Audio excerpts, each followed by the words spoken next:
Assalamualaikum warahmatullahi wabarakatuh. Perkenalkan, nama saya Andi Wafid Kazisah dengan NIM 10572111141. Baik, di video kali ini saya akan memaparkan materi-materi mengenai pembiayaan syariah dan menjelaskan sesuai prinsip dan skema akad.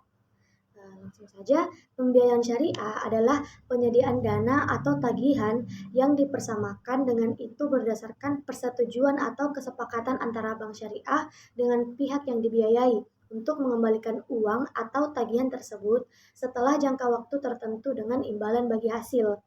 Pembiayaan syariah berbeda dengan pembiayaan konvensional yang berbasis pada bunga atau riba. Pembiayaan syariah berlandaskan pada prinsip-prinsip syariah Islam yang melarang riba, gharar, dan maisir. Selanjutnya, prinsip-prinsip pembiayaan syariah. Pembiayaan syariah secara ketat mematuhi hukum syariah. Pembiayaan syariah kontemporer didasarkan pada sejumlah larangan yang tidak selalu ilegal di negara-negara tempat lembaga pembiayaan syariah beroperasi.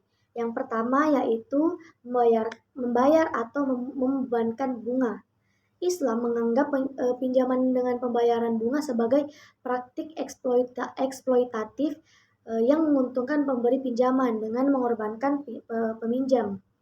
Menurut hukum syariah, bunga adalah riba yang dilarang keras. Yang kedua, berinvestasi dalam bisnis yang terlibat dalam kegiatan terlarang, seperti memproduksi dan menjual alkohol atau babi dilarang dalam Islam. Kegiatan tersebut dianggap haram atau dilarang. Oleh karena itu, berinvestasi dalam kegiatan seperti itu juga dilarang. Yang ketiga, spekulasi atau maisir. Syariah melarang keras segala bentuk spekulasi atau perjudian yang disebut maisir. Dengan demikian, lembaga keuangan Islam tidak dapat terlibat dalam kontrak di mana kepemilikan barang tergantung pada peristiwa yang tidak pasti di masa depan. Yang keempat, ketidakpastian dan risiko atau gharar. Nah, aturan keuangan Islam melarang partisipasi dalam kontrak dengan risiko dan atau ketidakpastian yang berlebihan. Istilah gharar mengukur legitimasi risiko atau ketidakpastian dalam investasi.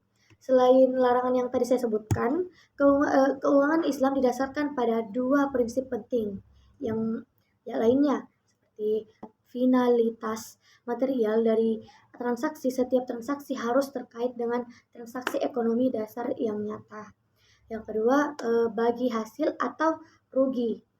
Para pihak yang menandatangani kontrak dalam keuangan Islam berbagai untung atau rugi dan risiko yang terkait dengan transaksi, tidak ada yang bisa mendapatkan keuntungan transaksi lebih dari pihak lain.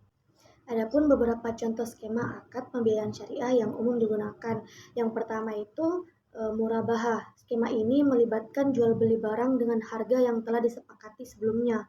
Bank syariah membeli barang dari pemasok dan kemudian menjualnya kepada nasabah dengan harga yang lebih tinggi, sehingga bank syariah mendapatkan keuntungan yang disepakati sebelumnya. Yang kedua yaitu mudharabah. Skema ini melibatkan kerjasama antara bank syariah dan nasabah untuk membiayai suatu usaha. Bank syariah memberikan modal dan nasabah memberikan tenaga dan kemampuan. Hasil usaha dibagi secara proporsional antara bank syariah dan nasabah, dengan bank syariah mendapatkan bagian yang lebih besar sebagai imbalan atau modal besar yang diberikan. Yang ketiga, istisna. Skema ini melibatkan penjualan barang yang belum dibuat atau diperoleh. Bank syariah membeli hak untuk memperoleh barang yang belum dibuat dan kemudian menjualnya kepada nasabah dengan harga yang telah disepakati sebelumnya. Yang keempat, salam. Skema ini melibatkan penjualan barang yang belum dibuat atau diperoleh dengan penangguhan pengiriman oleh penjual. Bank syariah membeli hak untuk memperoleh barang yang belum dibuat dan kemudian menjualnya kepada nasabah dengan harga yang telah disepakati sebelumnya. Yang kelima, skema ijarah. Skema ini melibatkan sewa penggunaan barang. Bank syariah membeli hak untuk memperoleh barang dan kemudian menyewakannya kepada nasabah dengan harga yang telah disepakati sebelumnya. Baik, itu saja yang bisa saya sampaikan.